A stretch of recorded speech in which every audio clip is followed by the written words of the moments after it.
Good morning. Magandang umaga po sa ating lahat. Good morning. Anyway, sana maging okay yung ating bigyan nyo na lang ako ng feedback.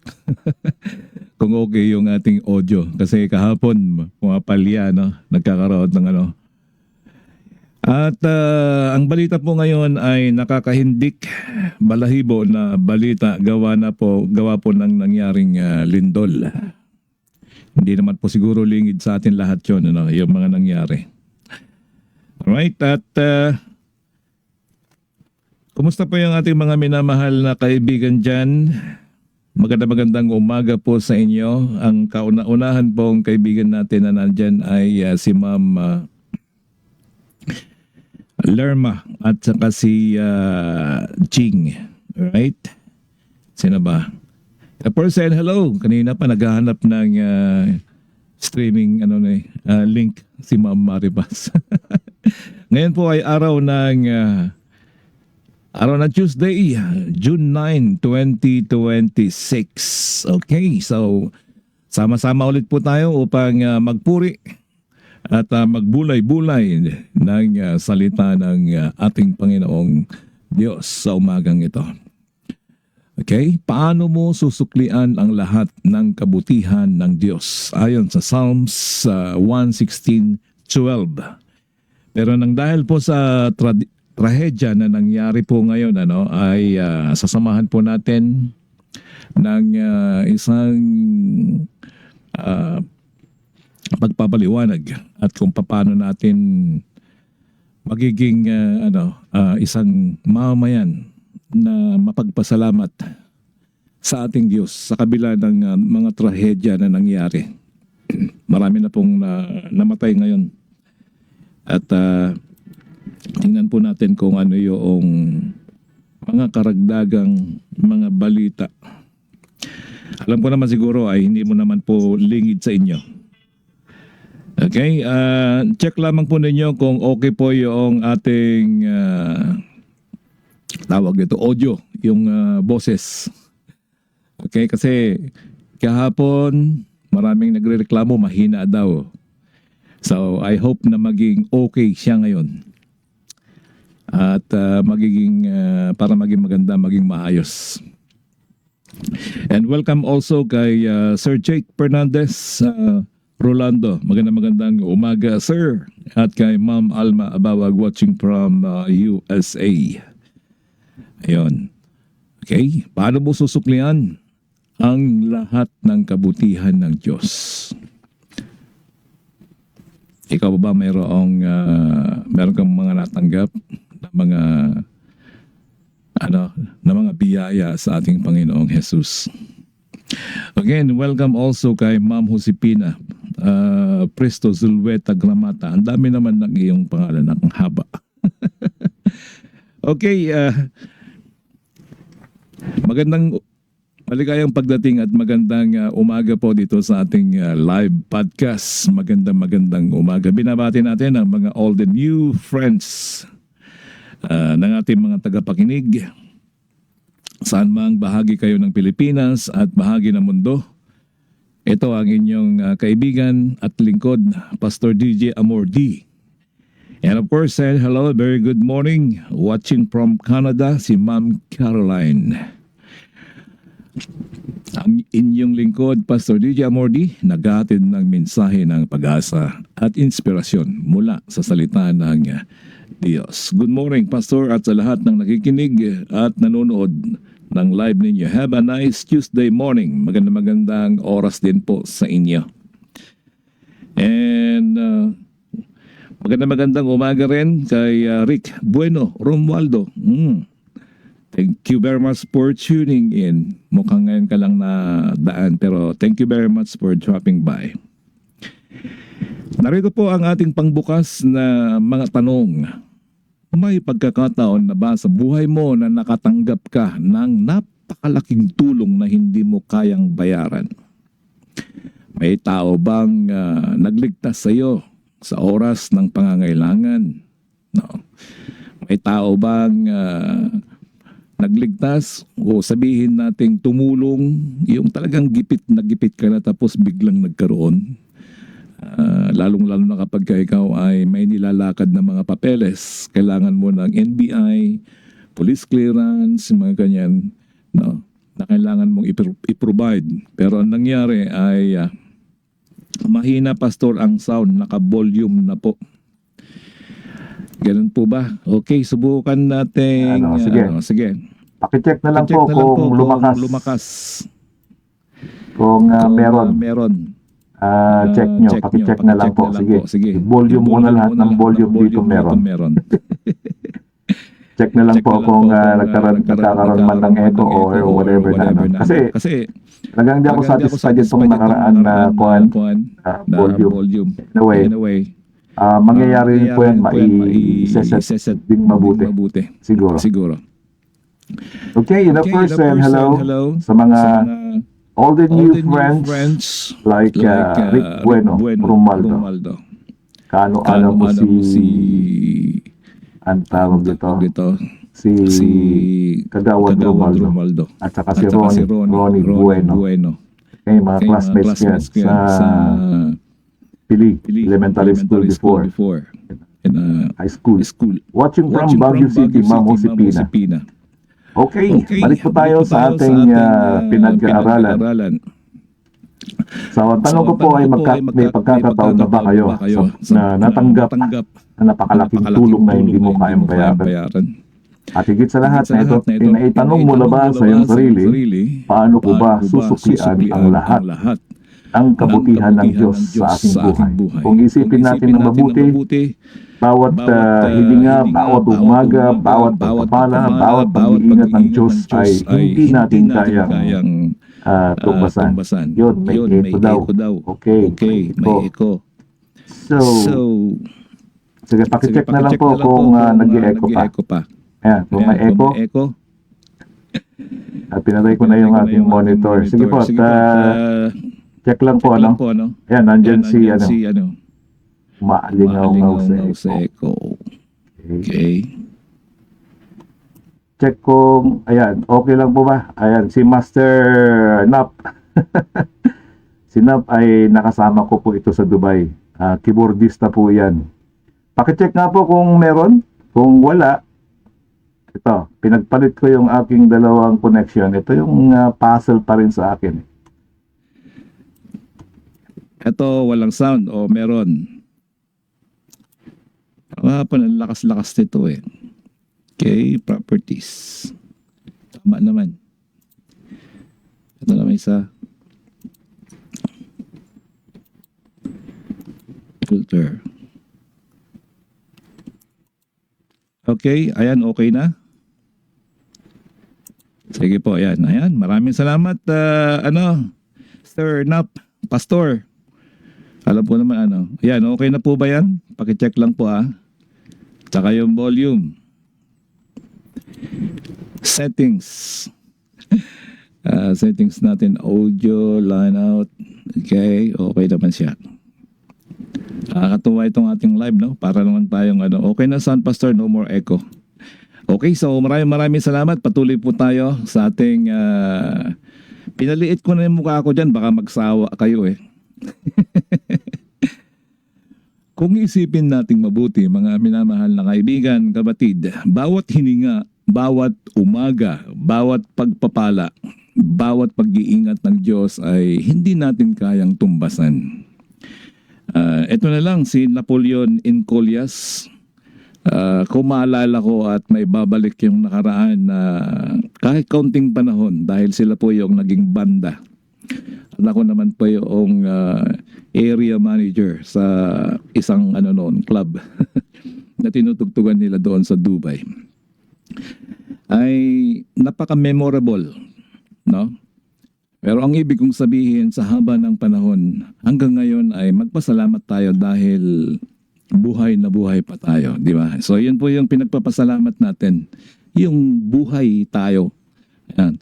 So it's good to see you, Nap, online. Pero hindi pa tayo nakikita ng personal, unlike kay Emil na kung saan nagkita kami bigla dyan sa Pampanga sa isang restaurant kasama si Lilia. mga pagkakataon talagang very small world ka nga. Tapos minsan na naman, nagkita na naman kami, nagkaroon ng stopover dyan sa pagkagaling ka ng Manila, sa petrol station. Ang nakakatuwa doon doon pa sa loob ng CR, may kasama akong umiihi. Parang si Emil. Nung paglingon ko, siya nga. Yun. So nakakatuwa. Pero ang nais ko pong sabihin dito ay we are still alive until today. So paano natin pong susuklian ang ating Panginoon? Na bawat pag-iingat, bawat biyaya ng Diyos ay hindi po natin kayang tumbasan. Ito po ang tanong ni David sa ating teksto ngayon. Ayon sa Psalms 116 verse 12 to 19. Pero bago po tayo magsimula ay manalangin po muna tayo saglit. Ama namin mapagmahal na Ama sa langit, salamat sa iyong kabutihan. Maraming salamat sa iyong mga biyaya at pagmamahal sa amin, Panginoon. Lord, narito lumalapit kami sa iyo at nagpapakumbaba. Turuan mo kami kung paano kami mamuhay. Turuan mo kami, O Lord, ang banal na Espiritu kung paano kami magpasalamat, mabuhay bilang taong tunay na nilalang mo, Panginoon. Maraming salamat sa pangalan mo, Jesus. Amen. Alright, ang kasaysayan ng aklat na ito sa awit 16 ay isa sa mga awit na pasalamat. Huwag muna kayong alis, saglit lang po tayo ha. Sinulat ito ng salmista matapos siyang iligtas ng Diyos mula sa kanyang karanasan sa pagliligtas ng Diyos. Napatanong siya, ano ang maibibigay ko sa Panginoon bilang kapalit ng lahat ng kanyang kabutihan? Hindi ito tanong ng utang na loob lamang, kundi tanong ng punong-puno ng pagsamba. Ang sabi niya, anong maibibigay ko sa Panginoon bilang kapalit ng lahat ng kanyang kabutihan? Pero ito,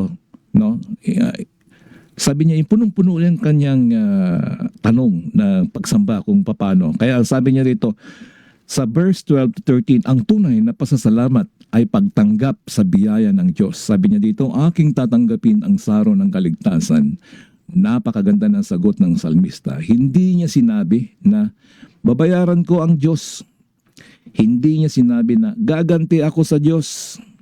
Sa halip ay sinabi niyang tatanggapin ko ang saro ng kaligtasan.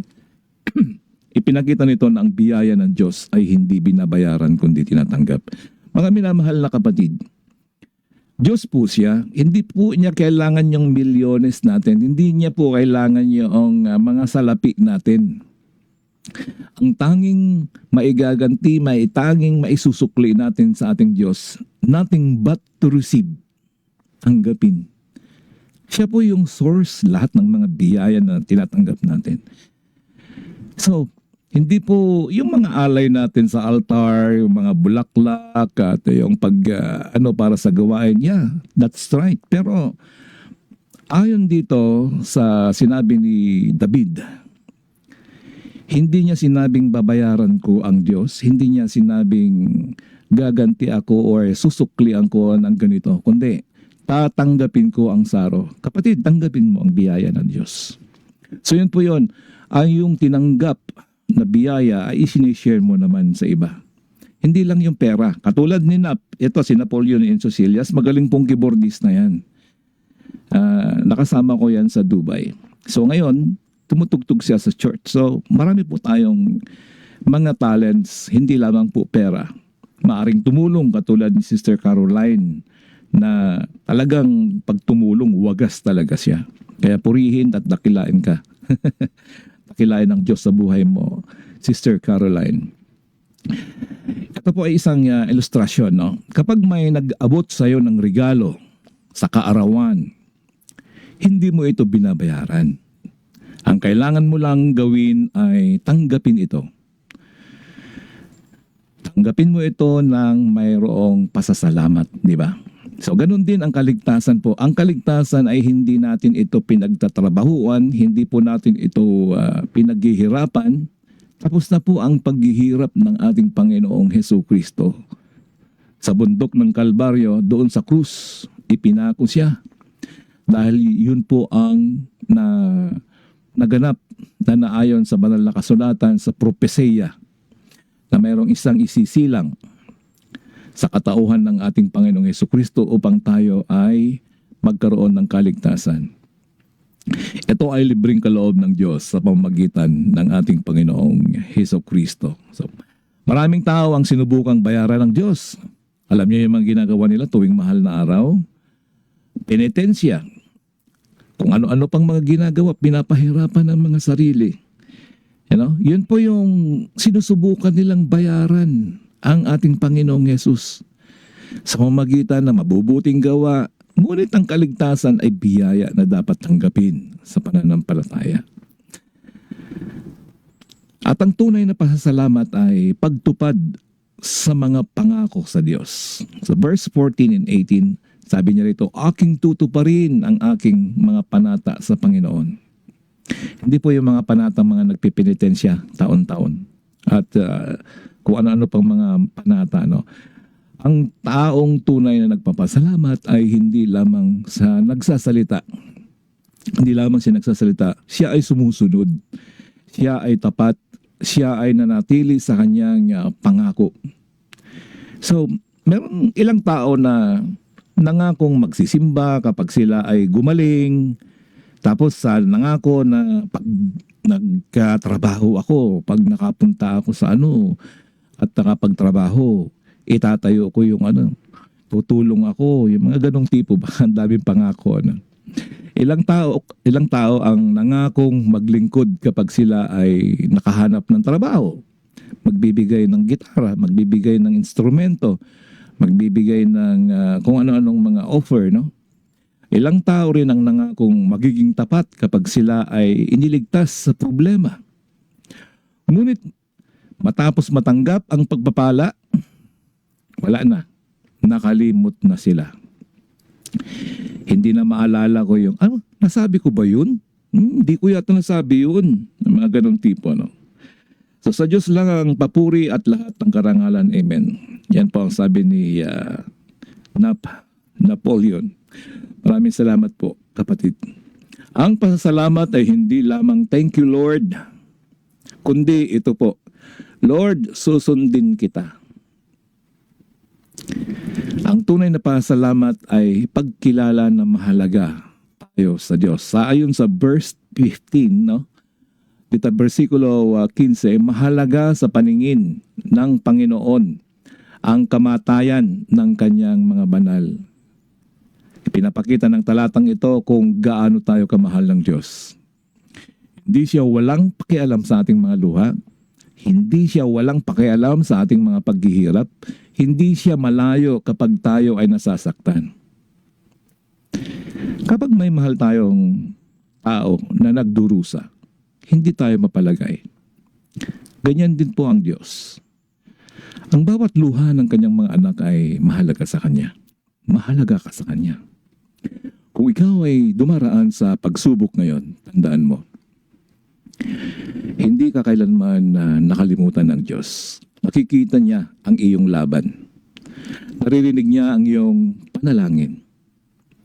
Ayon sa verse 17 to 19, ang tunay na pasalamat ay buhay na puno ng pagsamba. Ang sabi dito ay, ako'y maghahandog ng hain ng pasasalamat. Ang buong buhay ng mananampalataya ay dapat maging handog ng pagsamba sa Diyos. Hindi lamang tuwing linggo, hindi lamang kapag may pagpapala, kundi ito po ay araw-araw. Katulad ng ilaw na patuloy na nagbibigay liwanag, habang may kuryente, ang pusong puno ng pasasalamat ay patuloy na nagbibigay ng papuri sa Diyos sa lahat ng panahon. Amen? Kaya ang patunay na pasalamat po ay nakikita sa ating pananalita, sa ating pag-uugali, sa ating paglilingkod, sa ating pong pagsunod sa Diyos. Amen? So ito po bila pong, and welcome. Welcome also po to Pridoloses SD, Cheryl. Okay, maraming salamat po for tuning in. Bago po tayo magkaroon ng conclusion dito, tanungin po natin, anong tanong ng salmista ay tanong din para sa ating lahat. Yung tanong ni David ay tanong din po natin hanggang ngayon. Paano mo susuklian ang lahat ng kabutihan ng Diyos? Ang sagot ay hindi sa pamamagitan ng pagbabayad. Hindi niya po kailangan yung bayad natin, kundi sa pamamagitan ng sariling lakas. Kaya nga, love your God with all your hearts, with all your mind. So yun po yung ang kailangan ng ating Diyos. At lahat ng biyaya niya ay kailangan tanggapin po natin. Hindi sa pamamagitan ng sariling lakas, sariling pagbabayad, kundi pagtanggap ng kanyang biyaya. Yung regalo niya, marami po siyang regalo, tanggapin mo lang. Ang regalo niya ang kanyang sariling bugtong na anak. For God so loved the world that He gave His only begotten Son, that whosoever believe in His name should not perish, but have an everlasting life. All you have to do is to accept that gift. Pangalawa ay pagtupad sa ating mga pangako, pagtitiwala sa kanyang pag-ibig, pamumuhay na puno ng pagsamba. Yeah, the same what we are doing right now. We are giving our pagsamba, worship our Lord. Ngayon araw, kapatid, maglaan tayo ng ilang minuto upang alalahanin ang kabutihan ng Diyos sa ating buhay. Isulat ang at least mga 3 pagpapalang natanggap mo ngayon. Isulat mo yung mga blessings nung nakapag-abroad ka, nung ikaw ay nakauwi ng matiwasay, nung nagkaanak ka misis mo, or nagkaroon kayo ng magandang lahat, at least 3. Pagkatapos ay tanong sa iyong sarili, Panginoon, paano kita higit na mapaparangalan sa aking buhay? Amen. Kaibigan, kung hindi mo pa tinanggap ang Panginoong Jesucristo bilang Panginoon at tagapagligtas, yan po yung regalo niya sa iyo. Tanggapin mo. Hindi mo siya kailangan bayaran ng iyong sariling lakas, kaligtasan, hindi mo kailangan magsakripisyo.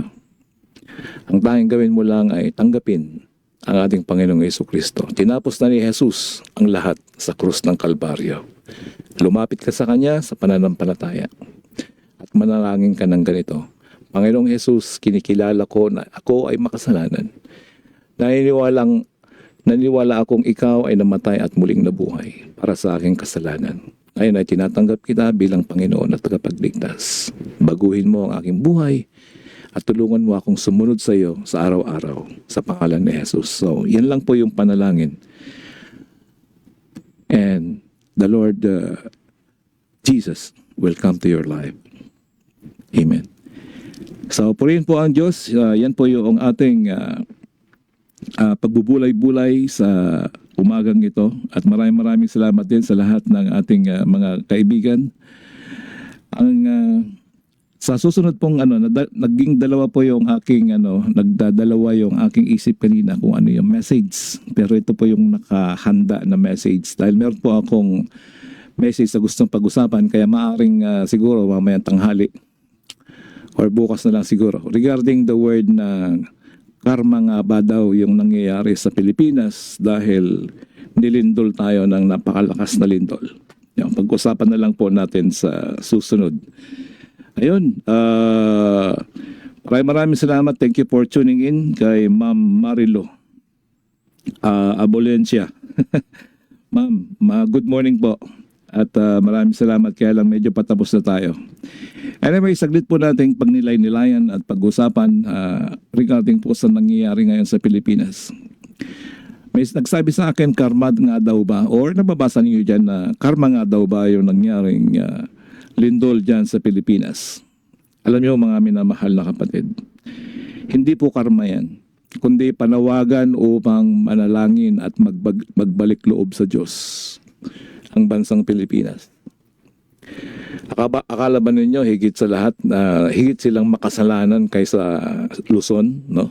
Luzon, Visayas, Mindanao. Mindanao lang yung paano naman kapag Luzon? So ganoon din ang sasabihin, karma din sa atin. Lahat ng ibang tao dahil sa pagdurusa, sinisisi natin, sinasabihan natin na karma, no? Ang sabi ng banal na kasulatan po sa verse sa Lucas, the book of Lucas 13:4-5 ay, akala ba ninyo higit silang makasalanan kaysa sa lahat ng ibang tao dahil sa kanilang pagdurusa? Sinasabi ko sa inyo, hindi. Ngunit kung hindi kayo magsisisi, kayong lahat ay mapapahamak din. So yun po yung binanggit dyan. Kaya mga minamahal kong kaibigan, mga kapatid, ito pong topic ay nabasa ko sa Facebook na nagkakaroon ng patot sa daan at nagkakaroon ng bully ng bawat isa, Luzon, Visayas, Mindanao. Karma kayo dyan sa Mindanao. Pinaparusahan kayo ng Diyos. Ganun tipo. Good morning. Yes po, Ma'am Marilo. Naka-record po yan. At after 1 month, mawawala ito. Kaya dina-download ko rin. Nasa YouTube, makikita nyo, merong channel po doon. At binabalik ulit dito. Kasi after 1 month, si Meta ay binubura niya yung mga live.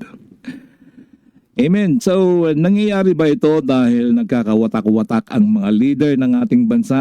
Bilang mga Kristiyano, dapat tayong maging maingat sa pagbibigay ng hatol tungkol sa mga sakuna, sa disaster. Instead po, magkaisa tayo. Hindi natin maaaring sabihin ng may katiyakan na ang lindol ay direktang parusa ng Diyos sa isang particular na lugar na tao o kung merong nangyari sa kanya. No? Ang sakuna ay hindi palaging direktang parusa ng Diyos. Ayon sa Luke 13, binanggit ni Jesus ang isang trahedya kung saan bumagsak yung isang tore sa Siloam at nakapatay ng 18 tao. Ngayon po, aywan ko kung ilang tao nang namatay sa Mindanao ngayon. Dahil napapanahon po siya ngayon, kaya napapanahon ding mapag-usapan. Hindi sinabi ni Jesus na sila ay makasalanan kaysa sa iba. Sa halip, itinuro niya ng ganito pangyayari para may paalala sa lahat ng tao na ang buhay ay maikli at walang nakakaalam kung kailan ito matatapos. Baka ikaw alam mo kung kailan matatapos? Ang katotohanan po, hindi natin dapat sabihin na nalindol sila dahil makasalanan sila, nakarma sila. So, wag po natin sasabihin ganun. Kasalanan yan ng mga ilan po ang masisi natin dito. Kasalanan po daw ng mga politiko. No? Ang ganitong mga pahayag ay hindi nagpapakita ng puso ni Kristo. So bilang isang mananampalataya, tayo po yon, isang mabuting mamamayan, ang dapat pong mamutawi at tayo po ay maging nasa gitna lang ng at magsasabi ng pagkakaisa. Hindi po yung tayo yung maggagatong pa. Pagpunta mo dyan sa Facebook, alam, panig ng ganito, panig ng ganyan, no? 2 panig yan. Ngayon, mas pipiliin po natin na maging mabuti. Mas pipiliin po natin yung pag-i-spread ng pag-ibig, pagkakaisa. Ang mga sakuna po ay paalala sa ating mga kababayan. Yung mga nangyayari, dahil ang sabi po ng Biblia, kapag may disaster, ang Diyos ay nagbibigay ng babala, ng signal, no? Na tayo ay nalilihis na, pinapalo tayo.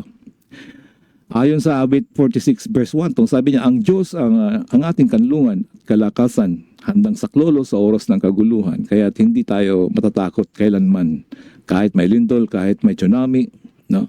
Yan po yung isang pangako ng ating Panginoong Hesus. Kapag umuuga ang lupa, nagpapaalala sa atin na wala tayong ganap na kontrol sa buhay. Ibig sabihin, hindi po natin kayang kontrolin po yan.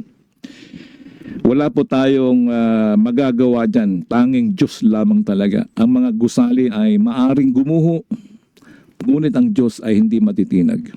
Tingnan niyo po yung mga nangyari. Tingnan niyo po yung balita natin. Nakakahindik talaga. Kasi kapag ikaw nangyari, at lahat ng pinundar mo kung ikaw ay may bahay doon at sa ilang minuto lang na napakalakas na lindol, nagunaw lahat. At hindi lamang yung mga ari-arian, ang dami pong namatay sa school, di ba? Malain mo yung buong bahay mo, buong buhay mo na nag-ipon ka para sa makapagpatayo ng bahay. Tapos sa loob ng ilang segundo ng lindol, nagkaroon ito ng malalaking bitak o maaring gumuho. Napagtanto mo na ang tunay na seguridad ay hindi nasa semento, pera o posisyon, kundi nasa Diyos lamang. So ganyan din po ang lindol sa buhay. Pinapakita nito kung saan tayo nakatayo sa ating pananampalataya. Ang panahon ng krisis ay panahon po ng pagkakaisa. Hindi po panahon ng pag-aakusahan. No? Ano po nangyayari sa Senado ngayon? Dalawa na ang presidente. No? Nagbabangayan pa rin. Sa halip magturuan ng sisi, tayo ay tinatawag ng Diyos na magtulungan. Medyo napuputol, nawawala signal namin. Ganun po ba? Ayun lang. Ayon sa Galatians 6:2, sabi niya ay magdalahan kayo ng pasanin sa isa't isa. Ang kailangan ng mga biktima ngayon ay panalangin, magmalasakit, tulong, pag-asa. Nagbigay naman ng action kaagad ang ating Pangulo. No? Nagpadala na yata doon. Kanina nakamonitor din ako kung ano nangyari at hindi na hinintay yung oras pa kundi agaran talaga yung pagpunta doon ng ating tulong mula sa gobyerno. So hindi haka-haka, hindi panghuhusga, hindi po politika ang kailangan. Kailangan po natin na magkaisa. Kaya ang tunay na sagot ay ang paglapit sa Diyos.